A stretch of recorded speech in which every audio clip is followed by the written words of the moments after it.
Hello everyone, welcome to Everyday Prelims series of Shantha Lakshmi IAS Academy. So today in this video, let us discuss the topics of 9th of September 2025. First, we are going to discuss about the Bhupen Hazarika. Second, about the fully literate state. And third, about the 82nd Venice Film Festival. And fourth, UPU integration project. And finally, Ghana African country mapping. So our first topic, that is the Bhupen Hazarika. So here you can say this is a person of the Bhupen Hazarika. And why we are discussing about this person now? See, on 8th September 2025, this 8th September marks the birth anniversary of this Bhupen Hazarika. And regarding that, the Assam government has launched the centenary celebrations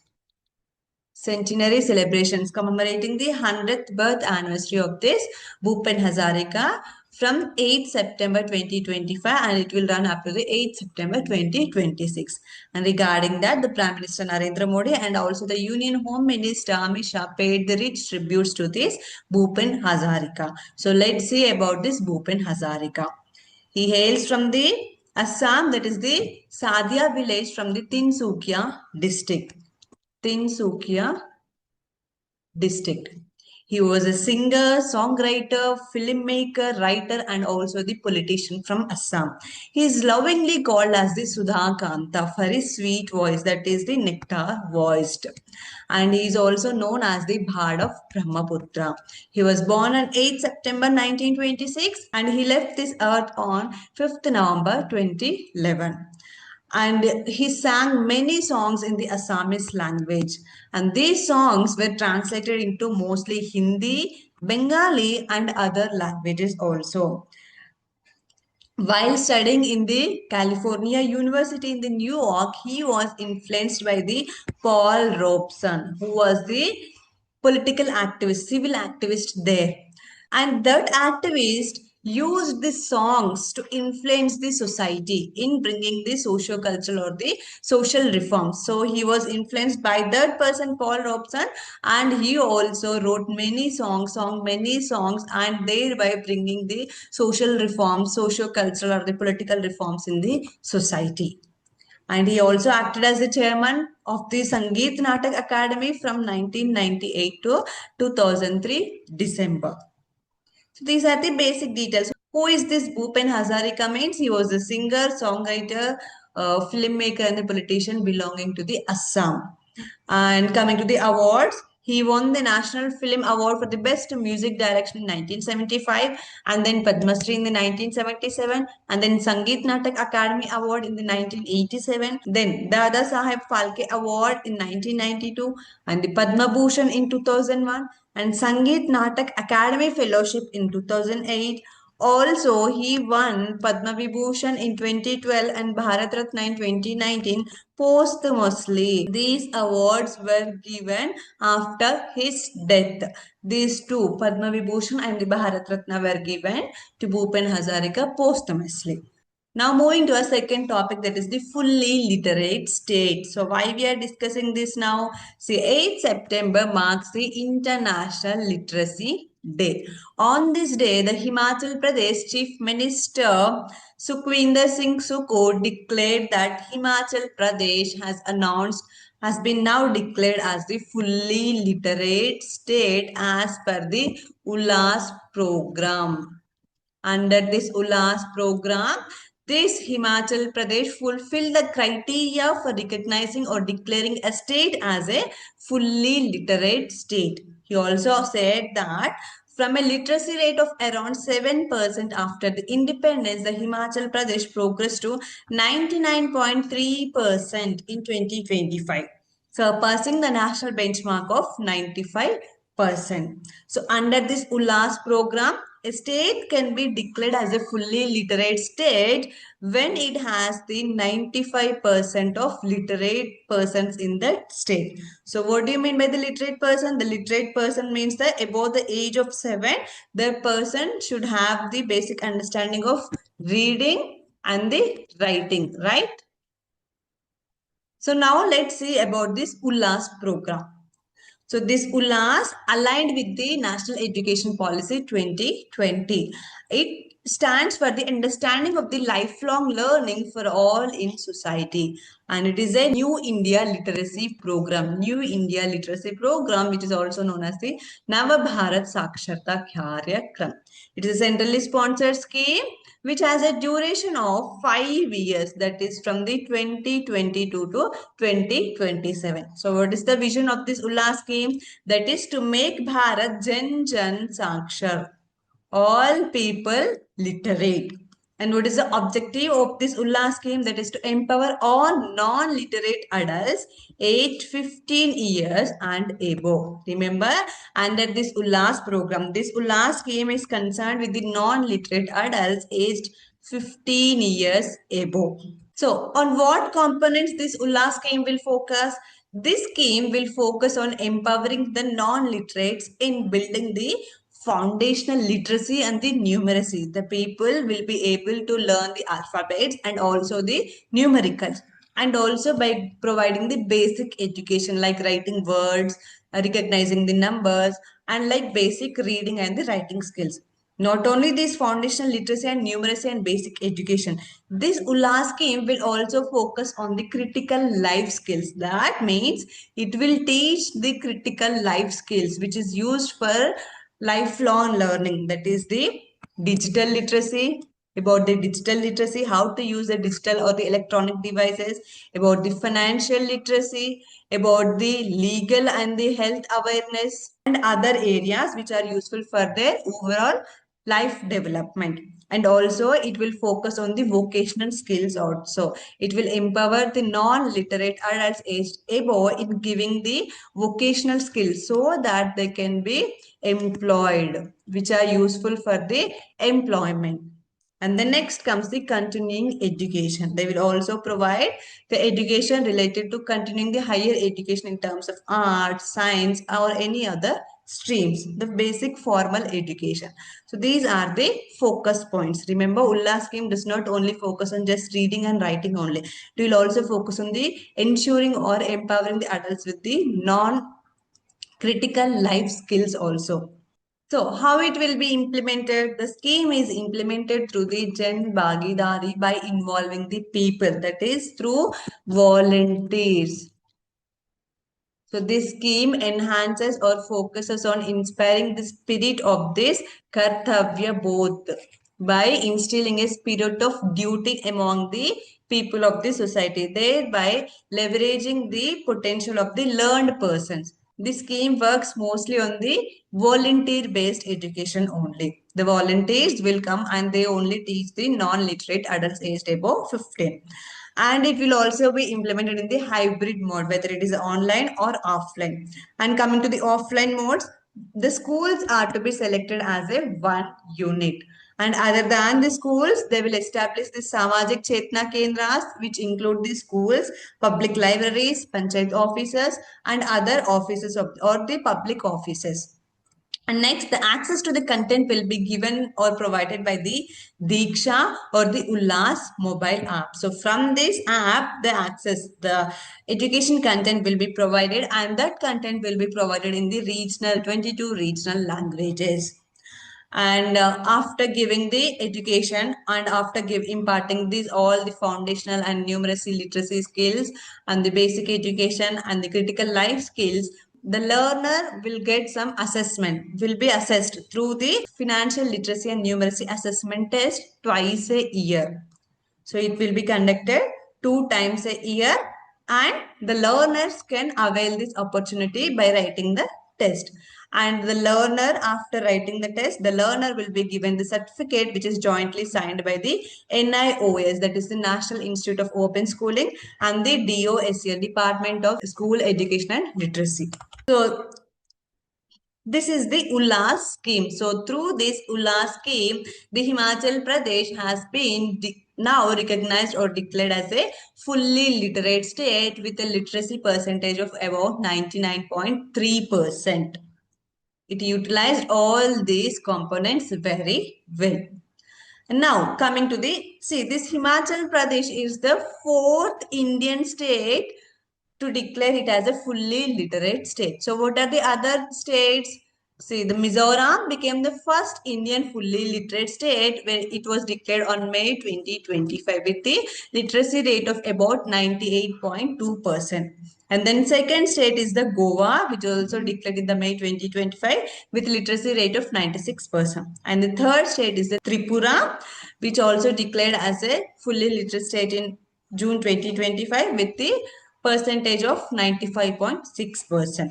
Along with the state, we also have the union territory, that is the Ladakh, the first union territory to declare it as the first fully literate union territory. It was declared in the June 2024 with the literacy percentage of 97%. So now why we are discussing about this fully literate states? Because of this International Literacy Day only. On that day only, the Himachal Pradesh has announced that Himachal has achieved a fully literate state. And this International Literacy Day is celebrated on every year 8th September. And this year theme focus on the promoting literacy in the digital era. Its objective is to remind the policymakers, practitioners and the public of the critical importance of literacy for creating more literate, just, peaceful and the sustainable society by invoking or understanding that literacy is a basic fundamental human right.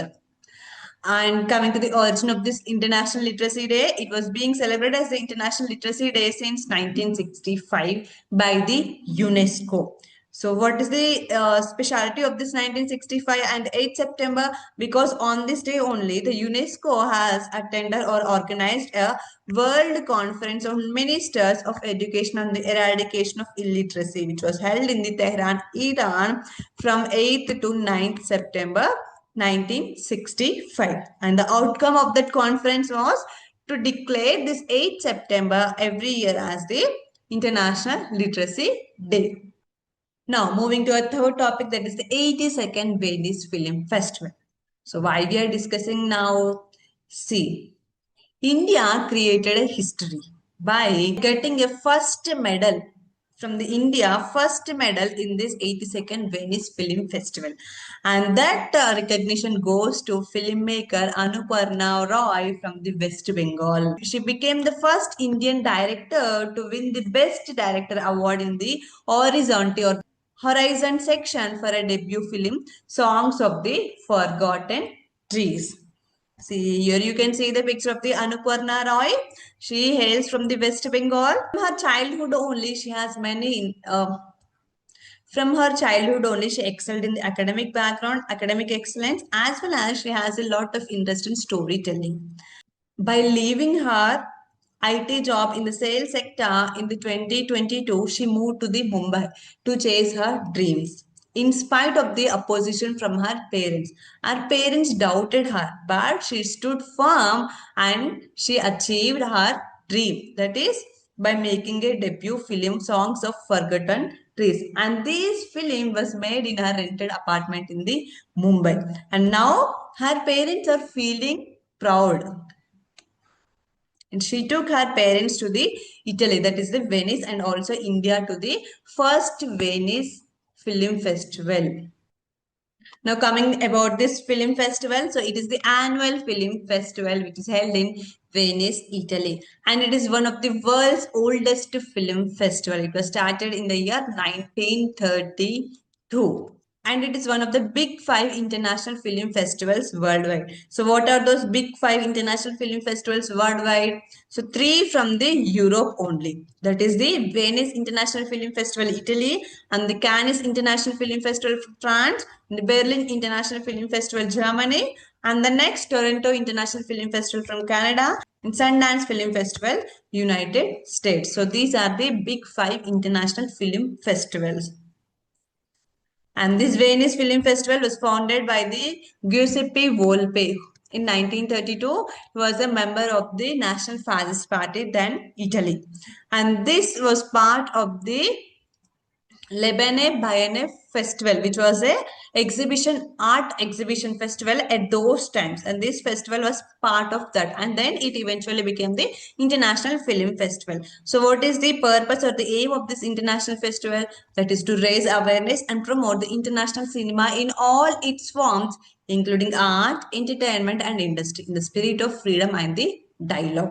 To promote, generally, in short, it is to promote the awareness about the international films or the international cinema in the art, entertainment, and the industry. And these awards are given in some of these categories. That is the in competition. That means it includes 21 films, and these will compete for the Golden Lion, which is the first award or the highest award of this Venice Film Festival. And next is the out of competition, and it includes the 18 categories or the 18 films, and these does not compete for this Golden Lion but will be competed outside. And next is this horizontal. Under this category only, now India got this Best Film Director Award, and this will represent the latest trend in the international cinema by focusing on the young talented artist. And then comes the Venice Classics. It will be selected the finest classical films. And the next comes this Confini, which includes the documentaries, TV series, generations, or the experiential or the experimental works. And the next comes the Venice Immersive. In this, maximum of 30 will be taken, which includes the in competition and the out of competition. Remember, these are the categories, but for with respect to India, India got the Best Film Director Award in this horizontal category. Now moving to our fourth topic, that is the UPI-UPU integration project.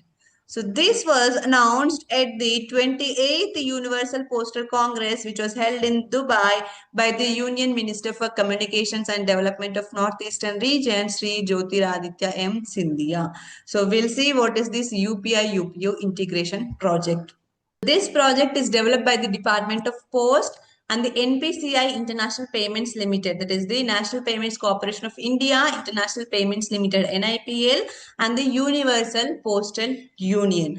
What is this integration project will do? It will integrate the India's UPI, Unified Payments Interface, which was launched by the NPCI, with the UPI interconnection platform, with the UPU interconnection platform. So it is the interconnection platform of the Universal Postal Union. So India's UPI and this UPO's interconnection platform will be integrated and will work together to facilitate the seamless, safe, and secure cross-border payment.